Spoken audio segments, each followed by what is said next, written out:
Assalamualaikum sahabat-sahabat yang dirahmati Allah. Hari ini saya akan menceritakan kisah seorang sopir ambulans yang mengalami malam paling mencekam dalam hidupnya.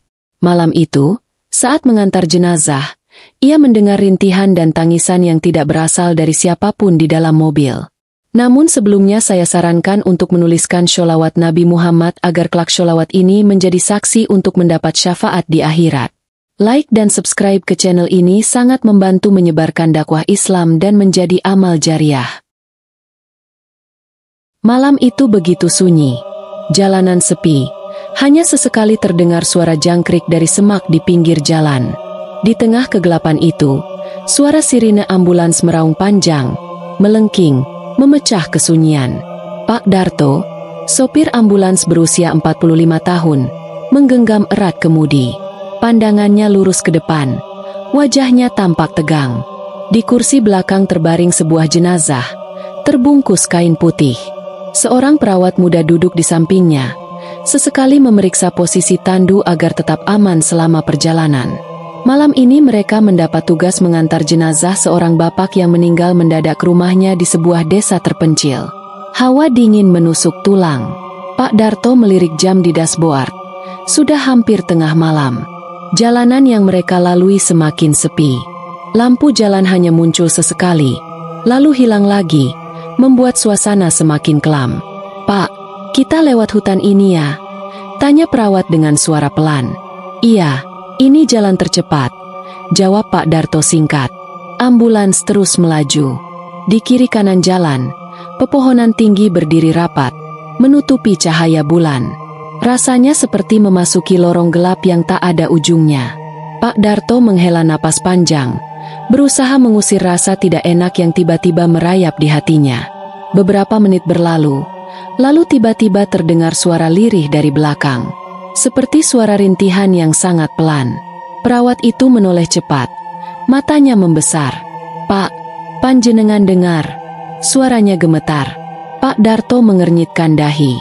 "Dengar apa?" Perawat itu menelan ludah. "Tadi, seperti ada yang menangis." Pak Darto hanya diam. Ia mencoba fokus pada jalan, menganggap itu hanya suara mesin atau ranting pohon yang jatuh. Tapi beberapa saat kemudian, suara itu terdengar lagi. Kali ini lebih jelas. Tangisan, pelan, namun panjang. Perawat itu langsung berdiri setengah, menatap jenazah di tandu. Tidak ada yang berubah. Kain kafan itu tetap terlipat rapi. Tapi suara tangisan itu tidak berhenti. Pak Darto mulai merinding. Bulunya berdiri. Tangannya berkeringat di atas kemudi. Sirine ambulans terus meraung. Tapi seakan tak mampu menutupi suara itu. Tiba-tiba lampu di dalam mobil berkedip-kedip. Mesin ambulans tersendat, membuat laju kendaraan melambat. Jalan di depan tampak semakin gelap, seperti ditelan kegelapan. Pak Darto menoleh sekilas ke kaca spion. Ia melihat sesuatu yang membuat napasnya tercekat. Kain kafan itu tampak bergerak perlahan, seperti ada yang menariknya dari dalam. Jantungnya berdetak semakin kencang. Pak Darto menahan napas. Matanya menatap kaca spion, memastikan apa yang barusan ia lihat benar. Kain kafan itu masih bergerak, perlahan, seperti ada hembusan angin dari dalam. Perawat di belakangnya memeluk tas kecilnya erat-erat. Tubuhnya gemetar. "Pak, mobilnya bisa berhenti sebentar." Suaranya hampir tak terdengar. Pak Darto menggeleng cepat. "Tidak, kita harus segera sampai." Suaranya terdengar tegang, hampir seperti bergumam kepada dirinya sendiri. Tangisan itu semakin jelas. Bukan hanya tangisan biasa. Ada suara lirih seperti orang yang merintih kesakitan, memanggil entah siapa. Ambulans terasa semakin dingin. Uap napas mereka terlihat di udara meski jendela tertutup rapat. Lampu di dalam mobil kembali berkedip-kedip, lalu mati sama sekali. Hanya lampu jalan yang sesekali menerangi interior mobil. Dalam kegelapan itu, mereka berdua mendengar sesuatu yang membuat darah mereka berdesir. Suara itu kini terdengar seperti bisikan. Pelan, namun jelas. "Pulang." Perawat itu menutup mulutnya, menahan jerit. Air matanya mengalir tanpa sadar. Pak Darto memutar kunci kontak, mencoba menghidupkan kembali lampu kabin, tapi gagal. Mesin ambulans seperti kehilangan tenaga. Laju kendaraan melambat hingga akhirnya berhenti di tengah jalan hutan. Suasana menjadi sangat sunyi. Hanya suara jangkrik yang terdengar dari luar. Pak Darto menggenggam kemudi erat-erat. Keringat dingin membasahi pelipisnya. Tangisan itu masih terdengar. Kali ini bercampur suara napas berat. Seperti seseorang sedang berjuang untuk tetap hidup. "Pak, ayo kita turun," bisik perawat. Pak Darto menoleh cepat. "Kamu gila? Kita di tengah hutan. Gelap." Tiba-tiba suara gedebuk terdengar dari belakang. Tandu bergetar keras. Mereka berdua menoleh bersamaan. Kain kafan itu kini tampak bergerak lebih cepat. Seperti ada yang berusaha bangkit dari dalam. Perawat itu tak sanggup lagi. Ia berteriak, lalu membuka pintu belakang dan melompat keluar. Pak Darto memanggilnya, tapi suaranya tertelan oleh raungan sirine yang tiba-tiba menyala sendiri dengan keras. Pak Darto hampir menutup telinganya. Sirine meraung panjang, menjerit, lalu mati mendadak. Hening. Ketika ia kembali melihat ke kaca spion, kain kafan itu kini terlipat berantakan, seperti seseorang baru saja duduk dari posisinya. Pak Darto menahan teriakannya. Jantungnya berdetak seperti ingin meledak. Pak Darto menahan napas. Matanya tidak lepas dari kaca spion. Di balik kain kafan yang berantakan, tampak bayangan samar duduk di tandu. Tidak jelas wajahnya, hanya terlihat seperti sosok gelap dengan kepala tertunduk. Tangan Pak Darto gemetar saat meraih kunci kontak. Ia mencoba menyalakan mesin ambulans. Tidak ada respons. Sekali lagi ia putar kunci. Mesin hidup sebentar lalu mati kembali. "Ya Allah," gumamnya lirih. Angin dari luar bertiup kencang, membuat daun-daun beterbangan menampar kaca depan. Di luar mobil, perawat yang tadi melarikan diri kini berjongkok di tanah, memegangi kepalanya. Wajahnya pucat seperti tidak ada darah. Pak Darto menoleh sebentar, ingin memanggilnya. Tapi sebelum sempat membuka mulut, terdengar suara ketukan dari dalam ambulans. 3 kali, perlahan. Tok, tok, tok. Ketukan itu seperti berasal dari sisi tandu. Pak Darto meraih senter kecil di dashboard, lalu menyalakannya. Cahaya putih menyinari bagian belakang mobil. Sosok itu masih duduk. Kali ini kepalanya perlahan mendongak. Pak Darto melihat wajah yang pucat. Mata terbuka lebar seolah menatap lurus ke arahnya. Senter di tangannya bergetar. Nafasnya memburu. Ia ingin kabur, tetapi tubuhnya seperti terkunci di tempat. "Pulang." Suara itu terdengar lagi, lebih jelas dari sebelumnya. Suara itu seakan memenuhi seluruh kabin mobil. Tiba-tiba pintu belakang ambulans terbuka sendiri dengan suara berdecit keras. Perawat yang ada di luar menoleh, lalu menjerit histeris. Sosok itu kini perlahan bangkit berdiri. Kain kafan tergerai, jatuh satu persatu dari tubuhnya. Pak Darto memutar kunci kontak sekali lagi. Mesin meraung keras, seperti dipaksa hidup. Lampu depan menyala sangat terang hingga menerangi jalan di depan. Tanpa pikir panjang, ia injak pedal gas dalam-dalam. Ambulans melompat ke depan, meninggalkan perawat yang masih terduduk di jalan. Pak Darto hanya bisa berdoa agar ia selamat sampai tujuan. Tapi di kaca spion, ia melihat sesuatu yang membuat darahnya berhenti mengalir. Sosok itu masih ada, duduk di kursi belakang. Menatapnya, Pak Darto merasa lemas. Tangannya gemetar di kemudi. Jalanan semakin gelap dan panjang, seakan tidak pernah berujung. Dan suara itu terdengar lagi. Kali ini seperti bisikan tepat di telinganya. "Kita belum sampai." Pak Darto hampir menjatuhkan setir dari tangannya. Jantungnya berdetak tak karuan. Ambulans terus melaju kencang. Ban berderit setiap kali Pak Darto memutar kemudi. Namun anehnya, jalanan terasa sama seperti tadi.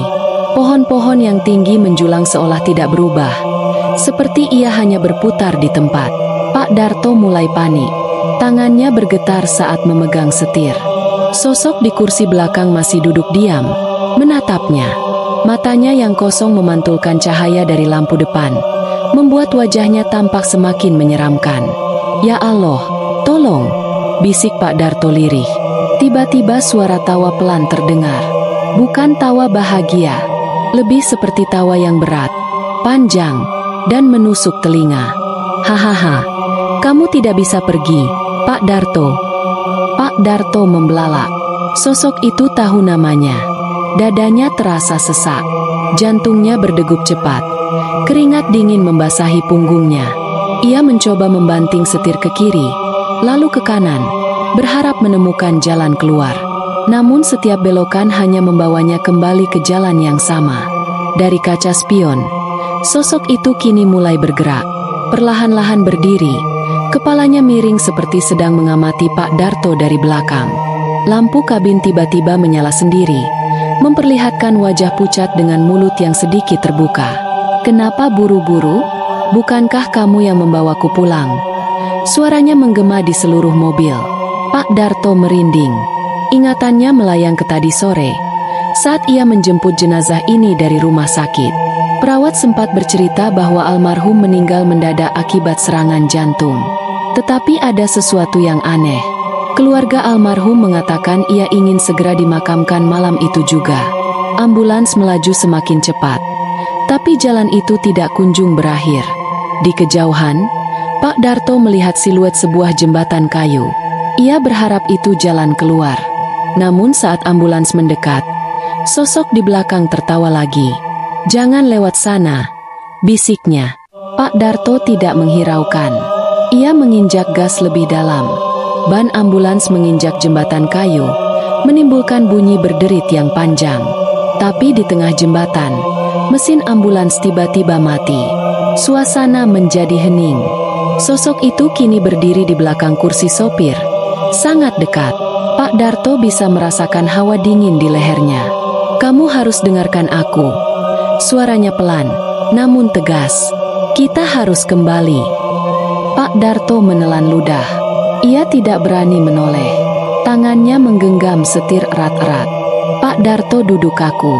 Suara napasnya sendiri terdengar jelas di tengah keheningan. Sosok di belakang masih berdiri, begitu dekat hingga Pak Darto bisa merasakan hawa dingin yang merayap ke seluruh tubuhnya. "Kita harus kembali." Suara itu terdengar lagi. Kali ini lebih pelan, seperti sebuah permohonan. Pak Darto memberanikan diri menoleh sedikit. Matanya bertemu dengan tatapan sosok itu.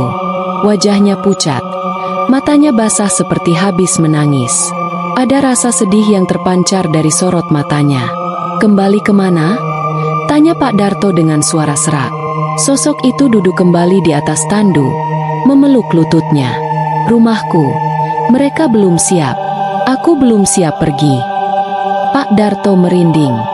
Ia ingat betul keluarga almarhum tadi terlihat terburu-buru saat menyerahkan jenazah. Bahkan proses administrasi di rumah sakit dilakukan dengan tergesa-gesa. "Kenapa kamu minta dimakamkan malam ini?" tanya Pak Darto, meski suaranya bergetar. Sosok itu menggeleng pelan. "Aku tidak pernah bilang begitu. Mereka yang ingin cepat-cepat. Aku ingin menunggu anakku datang dari kota. Ia belum sempat melihatku untuk terakhir kalinya." Tiba-tiba, ambulans berguncang keras. Jembatan kayu di bawah mereka berderit, seakan-akan roboh. Pak Darto langsung memutar kunci kontak. Mesin tetap mati. "Kalau kita tidak keluar dari sini, kita bisa jatuh ke sungai," gumam Pak Darto dengan panik. Sosok itu menatapnya dalam-dalam. "Bawa aku kembali ke rumah sakit. Jangan bawa aku ke pemakaman malam ini. Tolong." Suasana hening beberapa detik. Pak Darto bisa merasakan beratnya permintaan itu. Tangannya gemetar ketika sekali lagi mencoba menyalakan mesin. Kali ini mesin menyala dengan keras, seperti mendapatkan tenaga baru. Lampu depan menyinari jembatan. Tanpa pikir panjang, Pak Darto memutar setir dan membalikan ambulans. Begitu mobil meninggalkan jembatan, suara ketukan terdengar dari belakang. Perlahan, rintihan itu berhenti. Sosok itu kini berbaring kembali di atas tandu, diam seperti semula. Pak Darto menoleh melalui kaca spion. Kain kafan kembali rapi, seakan tidak pernah terbuka. Namun jantungnya masih berdetak kencang. Ia tahu ini belum berakhir. Ia harus memutuskan, Mengikuti permintaan sosok itu atau tetap menjalankan perintah keluarga? Perjalanan kembali terasa panjang. Pohon-pohon kembali berdiri seperti dinding hitam di kanan kiri jalan. Sirine ambulans kini padam. Hanya suara mesin yang terdengar. Pak Darto menarik napas panjang. Baiklah, gumamnya. Kita kembali ke rumah sakit. Namun di kejauhan, ia melihat bayangan seseorang berdiri di tengah jalan. Bayangan itu tidak bergerak. Ambulans melaju perlahan. Pak Darto menatap tajam ke depan. Sosok itu masih berdiri di tengah jalan, tidak bergeser sedikit pun. Tubuhnya kurus, memakai baju putih yang panjang, kepalanya menunduk. Pak Darto menekan klakson, berharap sosok itu menyingkir. Namun bukannya bergerak. Sosok itu justru perlahan mengangkat kepalanya. Wajah pucat dengan mata hitam menatap lurus ke arah mobil. Tiba-tiba lampu depan ambulans redup. Mesin tersendat, membuat laju kendaraan melambat dengan sendirinya. Pak Darto meraih senter kecil dan menyorot ke jalan. Sosok itu kini berjalan perlahan mendekat. Setiap langkahnya menimbulkan suara berderit di tanah berpasir. Perasaan dingin menyelimuti kabin. Sosok yang sebelumnya berbaring di tandu kini kembali duduk. Dia tidak mau kita kembali, katanya dengan suara lirih. Pak Darto menelan ludah. Siapa dia? Penjemput. Jika kamu melewatinya, sesuatu akan terjadi. Keringat dingin menetes di pelipis Pak Darto. Jalan di depan hanya satu. Tidak ada belokan lain. Ia harus melewati sosok itu untuk kembali ke rumah sakit. Pak Darto memejamkan mata sejenak, berdoa dalam hati. Lalu ia menginjak pedal gas perlahan. Ambulans merayap maju, mendekati sosok itu. Namun semakin dekat, semakin jelas terlihat bahwa sosok itu bukan orang biasa. Kakinya tidak menyentuh tanah. Tubuhnya melayang sedikit di atas permukaan jalan. Rambutnya panjang, menutupi sebagian wajah. Ketika ambulans hanya berjarak beberapa meter, sosok itu tiba-tiba mengangkat tangannya, menunjuk ke arah hutan di sisi jalan. Pak Darto menoleh sekilas. Di antara pepohonan, terlihat cahaya kecil seperti lampu. Ke sana, bisik sosok di belakang. Itu jalan lain. Pak Darto ragu. Jalan itu sempit dan hampir tidak terlihat. Namun sosok di jalan masih berdiri menghadang. Dengan jantung berdebar kencang, Pak Darto membelokkan setir ke arah hutan. Ambulans menembus jalan setapak yang penuh akar pohon dan dedaunan kering. Di kaca spion, Pak Darto melihat sosok di jalan perlahan menghilang, lenyap ditelan kegelapan. Namun kelegaan itu tidak bertahan lama. Di dalam ambulans, suara tangisan terdengar lagi. Lebih keras, lebih menyayat hati. Sosok di tandu kini menangis terseduh-seduh. Cepat, sebelum mereka menemukan kita. Pak Darto merinding. Mereka siapa? Sosok itu hanya menggeleng, sambil menatap jendela dengan mata penuh ketakutan. Jalan di depan semakin gelap, hanya diterangi lampu ambulans. Namun di kejauhan, terdengar suara langkah banyak orang. Pak Darto memperlambat laju ambulans.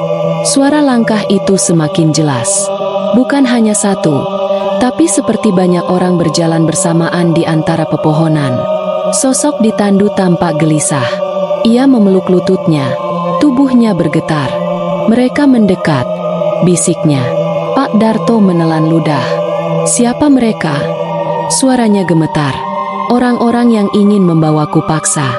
Mereka tidak sabar menunggu. Mereka tidak peduli aku belum siap pergi. Tiba-tiba, dari arah kiri, bayangan hitam melintas cepat. Ambulans bergetar seolah ada sesuatu yang menghantam sisi mobil. Lampu depan berkedip-kedip. Pak Darto menekan gas, tapi jalan semakin sempit. Ranting-ranting pohon menggores sisi ambulans, menimbulkan suara berderit panjang. Di luar, suara langkah itu berubah menjadi lari. Seperti banyak kaki mengejar dari segala arah. Cepat, Pak Darto, jangan berhenti. Suara sosok di tandu terdengar putus asa. Pak Darto menginjak gas sekuat tenaga.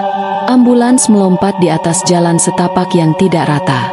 Ban tergelincir beberapa kali, hampir membuat mobil terguling. Lalu, dari depan, muncul sosok-sosok hitam.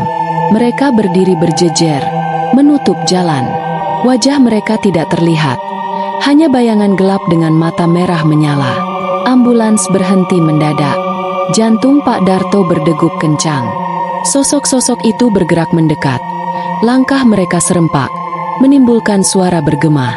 Pak Darto memutar kemudi ke kanan, mencari jalan lain. Tapi di kanan kiri hanya ada hutan lebat. Tidak ada jalan keluar. Di dalam mobil, sosok ditandu menunduk dalam-dalam. Kedua tangannya menutup telinga. Mereka tidak boleh menyentuhku. Jika mereka berhasil, aku akan hilang selamanya. Salah satu sosok hitam berdiri tepat di depan ambulans, hanya beberapa meter dari kap mobil. Matanya menatap tajam ke arah Pak Darto. Lalu terdengar suara berat dari luar. "Serahkan dia." Pak Darto menggenggam setir dengan tangan gemetar. Sosok ditandu menatapnya. Matanya memohon, "Jangan buka pintu. Tolong aku." Udara di sekitar ambulans semakin dingin. Kaca mulai berembun. Sosok-sosok itu terus mendekat. Pak Darto tahu ia harus mengambil keputusan cepat. Jika tetap diam, mereka akan memaksa masuk. Dengan napas terengah, ia memutar kunci kontak sekali lagi. Mesin meraung keras, seperti melawan sesuatu yang menahan. Lampu depan menyala sangat terang, menerangi sosok-sosok itu. Mereka tampak meringis, seolah terganggu cahaya. Beberapa mundur perlahan. Pak Darto menginjak gas. Ambulans melesat maju, menerobos kerumunan bayangan itu. Suara teriakan melengking terdengar dari segala arah. Namun baru beberapa meter, kaca belakang ambulans retak. Seperti ada sesuatu yang menghantam dari luar. Kaca belakang ambulans terus bergetar. Retakannya semakin melebar. Suara teriakan di luar berubah menjadi raungan yang menakutkan. Pak Darto menancap gas lebih dalam, berharap bisa meninggalkan semua itu jauh di belakang. Namun tiba-tiba, sesuatu menghantam atap ambulans. Bunyi dentuman keras terdengar, membuat mobil bergetar. Sosok ditandu berteriak histeris. "Mereka sudah naik. Jangan berhenti." Pak Darto menggertakkan giginya. Jalan setapak yang dilalui semakin sempit, dipenuhi akar pohon yang mencuat ke atas. Ambulans terguncang hebat setiap kali ban menghantam tanah yang tidak rata. Lalu, tanpa peringatan, sebuah tangan hitam menembus celah ventilasi di atap. Jari-jarinya panjang, kukunya runcing seperti cakar. Tangan itu mencoba meraih ke dalam kabin. Pak Darto menunduk, hampir kehilangan kendali atas kemudi. Sosok ditandu meraih kain kafannya sendiri, meremas erat-erat sambil berteriak, "Pak Darto, jangan biarkan mereka menyentuhku. Sekali saja mereka berhasil, aku akan dibawa pergi." Dengan panik, Pak Darto meraih kotak P3K di samping kursi dan melemparkannya ke tangan hitam itu. Tangan itu menghilang seketika, meninggalkan suara geraman dari atas atap. Ambulans terus melaju. Cahaya lampu depan menangkap sesuatu di kejauhan. Sebuah persimpangan kecil, hampir tak terlihat karena tertutup semak. Pak Darto membelokkan setir ke kiri, membuat ambulans terguncang keras. Sosok ditandu terhempas sedikit, tetapi tetap berbaring sambil terisak. Suara langkah-langkah itu kini semakin jauh. Raungan perlahan mereda, namun suasana tidak menjadi tenang. Di dalam ambulans, hawa dingin semakin pekat. Kaca spion tiba-tiba berkabut. Dari balik kabut itu, Pak Darto melihat wajah yang bukan wajahnya sendiri. Sosok hitam menatap dari kaca spion, tersenyum menyeramkan. "Perjalananmu belum selesai," bisiknya. Seketika seluruh kaca mobil pecah bersamaan. Angin malam menerpa ke dalam kabin. Sosok ditandu menjerit. Tubuhnya bergetar hebat seperti diseret oleh sesuatu yang tak terlihat. Pak Darto menahan setir dengan sekuat tenaga. Mobil hampir oleng. Ia menginjak rem sekuat-kuatnya hingga ambulans berhenti mendadak. Hening, debu jalan memenuhi udara. Perlahan, sosok ditandu berhenti bergetar. Matanya terbuka, menatap Pak Darto. "Mereka masih di sini," katanya dengan suara berbisik. "Dan mereka tidak akan berhenti sebelum mendapatkanku." Pak Darto terdiam. Ia sadar kini bukan hanya hidupnya yang terancam. Malam itu, ia terjebak dalam perjalanan yang tidak lagi sekadar mengantar jenazah. Pak Darto memegang kemudi erat-erat. Nafasnya terengah. Dadanya naik turun cepat. Suasana di luar ambulans sunyi, tetapi bukan sunyi yang menenangkan. Sunyi yang membuat bulu kuduk berdiri. Sosok ditandu duduk perlahan. Wajahnya terlihat semakin pucat. Kita tidak bisa berhenti di sini. Jika kita diam terlalu lama, mereka akan kembali. Pak Darto mengangguk. Ia memutar kunci kontak. Mesin ambulans masih menyala, meskipun terdengar berat. Perlahan ia menginjak pedal gas dan membawa mobil maju menembus jalan setapak yang semakin menurun. Semakin jauh mereka masuk, semakin aneh suasananya. Kabut tebal turun dari arah hutan, menyelimuti jalan. Lampu depan hanya mampu menembus beberapa meter ke depan. Di kejauhan, terdengar suara lonceng kecil berdenting. Dentingannya teratur, seperti ada seseorang yang menggoyangkannya perlahan. Suara apa itu? Tanya Pak Darto. Matanya menatap ke depan tanpa berkedip. Sosok ditandu menunduk. Itu tanda. Mereka menunggu kita di ujung jalan. Pak Darto merinding. Tapi kamu yang minta aku kembali ke rumah sakit. Aku memang ingin kembali, jawabnya lirih. Tapi mereka tidak akan membiarkan kita pergi dengan mudah. Tiba-tiba, kabut di depan terbelah, memperlihatkan sebuah bangunan tua di tengah hutan. Bangunan itu menyerupai gerbang dengan ukiran aneh di atasnya. Ambulans berhenti tepat di depan gerbang itu. Pak Darto menatap lekat-lekat gerbang itu. Rasanya seperti melihat sesuatu dari dunia lain. Dari balik kabut, muncul sosok-sosok hitam seperti yang mereka lihat sebelumnya. Mereka berdiri diam, membentuk barisan di kedua sisi jalan. Ini jalan terakhir, bisik sosok ditandu. Jika kita lewat gerbang ini, kita akan masuk ke dunia mereka. Jika kita kembali, kita mungkin selamat. Tapi hanya jika kita bisa keluar dari hutan sebelum fajar. Pak Darto menelan ludah. Ia memejamkan mata sejenak, mencoba menenangkan dirinya. Jantungnya berdegup kencang. Pilihannya hanya dua, kata sosok itu lagi. Maju dan mengakhiri semuanya malam ini, atau putar balik dan berjuang sampai matahari terbit. Angin malam bertiup kencang, membuat daun-daun berputar di udara. Suara raungan kembali terdengar dari jauh. Semakin lama semakin mendekat. Pak Darto menarik napas panjang. Ia tahu ia harus segera memutuskan. Tangannya menggenggam kemudi. Kakinya menginjak pedal gas. Ambulans perlahan maju, mendekati gerbang misterius itu.